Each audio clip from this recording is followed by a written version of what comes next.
part one of this sequence was the light source was coming from the ceiling, like a virtual hole we decided we would have in a roof, and then the second part is from the floor, and then gives more threat and spooky atmosphere at home, and second part is more like, oh, something wrong is going on.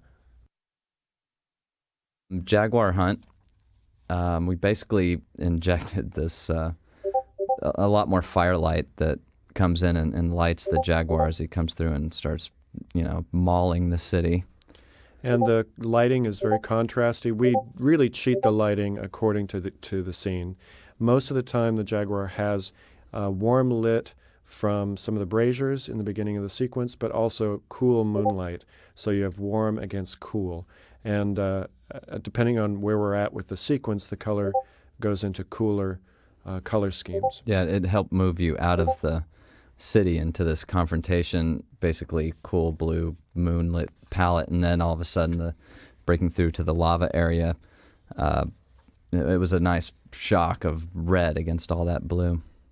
What was interesting in the Jaguar Hunt too is you go from, like you said, like warm against cold, and then you go to the lava area, and it gets that's the most aggressive, like the climax of that sequence, and using the big red and yellow that gives more aggressivity to that moment. There was no more purple or green, it was just red and yellow, and it ended up being the sequence with probably the most keys because it had so much area to cover and a nice build to it too. Mm-hmm. Yeah, that really helped to build the color through the sequence to actually end with the lava sequence. But even as the Jaguar is running through the city and running into buildings, and there's dust and stuff that's being generated by the collapse of the buildings, we have a light source from the Jaguar's eyes that actually light up the dust and actually warm up the color of the dust that the characters are sliding through, which is a different light source that we utilize through the sequence once in a while. Yeah, originally I keyed almost like car headlights coming out of the Jaguar, and it just felt a little too modern, but I ended up kind of working it into that dust color, which gave a nice effect of, not just the eyes are glowing, but things are being lit up by it, not necessarily with beams, but when Shell gets thrown to the floor, she's just in this eerie blue light. And also it creates a certain atmosphere through this sequence. So one thing we wanted to make sure of is that it doesn't, not everything is crystal clear and crisp, and there's a lot of minutia in the air throughout a lot of these shots. And you can see that as the sequence progresses, there's more and more minutia of dust or steam from the lava in the air. And that's got its own color scheme that works and unifies the entire frame. Heroes Parade is basically the post-Jaguar Hunt area where they've defeated Tzekel Kan and the Jaguar, and try to do I believe Paul Hossein keyed this area originally with just a slightly softer palette to it. Still night, maybe getting closer to dawn. It just had a little bit more of a romantic feel, not so heavy. It's still dark, and a lot of the characters are basically played a little bit darker, a bit more muted. The color saturation is down because emotionally at this point, even though there's celebration that they've actually gotten rid of Tzekel Kan and the Jaguar, there's a little bit of melancholy still in the story because there's a rift between Miguel and Tulio. So color-wise, we didn't bring up the color saturation that much because of the emotional content of the characters at this point. Tzekel Kan Emerges tried to keep it close to Heroes Parade, but then I think it was Bibo had that idea of this kind of cemetery monster movie lighting behind Cortez, which was a great kind of shock to Tzekel Kan and this vision of the gods that he was expecting to come, and that was a fun area to key. Yeah, most of the time Cortez is played as a dark character over a light background. That's kind of his lighting and color scheme through the film, and we really pushed the limit on this sequence. This is probably the most contrast he's been given. He travels with the Klieg light behind his back. Exactly, yeah, really. And really, if you look at it, it's very monochromatic, and a lot of the color is pulled out of it. So, with Cortez, we were very careful about how much color saturation we could put into his sequences. All right, Departure is kind of picking up on that melancholy mood that we've left Heroes Parade with, and then trying also to get a sense that this is a beautiful city. It's a fantastic area that they're preparing to leave, or at least Tulio's preparing to leave, and this also trying to show the difference between Tulio and Miguel. Miguel is aligned a little bit more with gold and the golden color and that mirror that he stands close to, while when we see Tulio, it's a little more somber. When we were trying to compose the lighting, Marcos had this great idea for the plaza down below, that we come down the steps in kind of a low contrast lighting, and then we come out into sunlight because it is a happy moment with the chief, and we are in bright lighting, and it's a bittersweet but happy, leaving the city. Tulio's got his gold, and they've kind of made amends, and he's ready to go.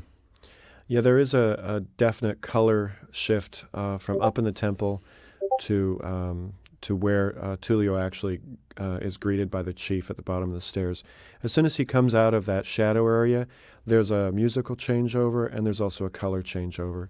And the color saturation comes up a little bit and builds up a little bit as we still have a melancholy feel, but there's a little bit more happiness as Tulio is greeted by a lot of the kids and Altivo eventually.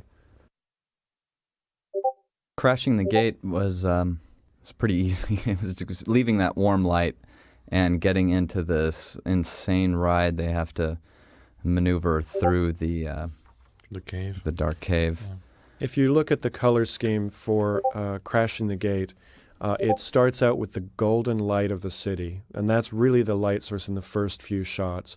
As the boat goes through the gate and into the caverns that lead out of the city, we leave that golden light behind. We still contain some of that color in the boat because it's filled with gold, but and sometimes those scenes are illuminated by that gold. But there's a lot of the cooler colors that we're introducing as the boat goes through the canals and the water became a light source, carrying the light along with water, it. Yes. And eventually, if you watch the sequence, the light source becomes a cool light source from the waterfall that they exit at the end of the ride. So there's this cool blue light of the waterfall that eventually hits the boat and their faces as they approach closer to the columns that they have to collapse at the end of the sequence. Satisfaction is basically returning to that exterior waterfall setting, along with a little more mist, because there had to be a reveal of the rocks that Tzekel Kan would see, realizing that the entrance to the city was blocked. It's pretty straightforward, working off of the earlier sequence, and keeping Cortez, again, mysterious as a silhouette in the mist was the basic idea behind it. Once we'd established that it was the same location, then we bring in a little bit more contrast with dark characters over light mist with the Cortez introduction. And then the contrast to the next sequence, Epilogue, where the guys are behind a rock and they've gotten back their color, and we get interest back in them. So it's a nice contrast between Miguel and Tulio and Cortez. Also, as Chell gets up on the horse, you'll see that she's actually being hit by a warmer light, an off-screen light that's really the sunset that you don't really see until the very last scene. But we start to go from cooler colors into warmer colors as the music builds into the final song. So the first part of that, as soon as she gets up on the horse, you can see that the color changes is she's being hit by warmer color schemes. And we barely snuck it into the background, and it was a nice kind of shock to turn around and see, okay, well, we're riding off into the sunset, and we didn't, try to telecast it too far in advance. As a general color note for the entire film, that we tried to push the boundaries of color saturation. and trying to go very extreme with that. That palette is very reminiscent of what we saw in the city of El Dorado, and just stylistically, we wanted to push the boundaries of color saturation for the film. We have such colorful characters, so we had to keep up with the colorful aspect of it. And it ended up working. I mean, it was a big juggling act, but we had two main characters with two very primary colors, red and blue, and actually bouncing. But I think the end result Especially with was really good. Yeah. Miguel's red shirt against the terracotta colors in the El Dorado and stuff like that. Yeah. It was tricky to do. It was. Yeah, to have and still unify all the colors together and Mhm. make sure it's not overdone with too many colors. Yeah. There you go. Okay. That's it.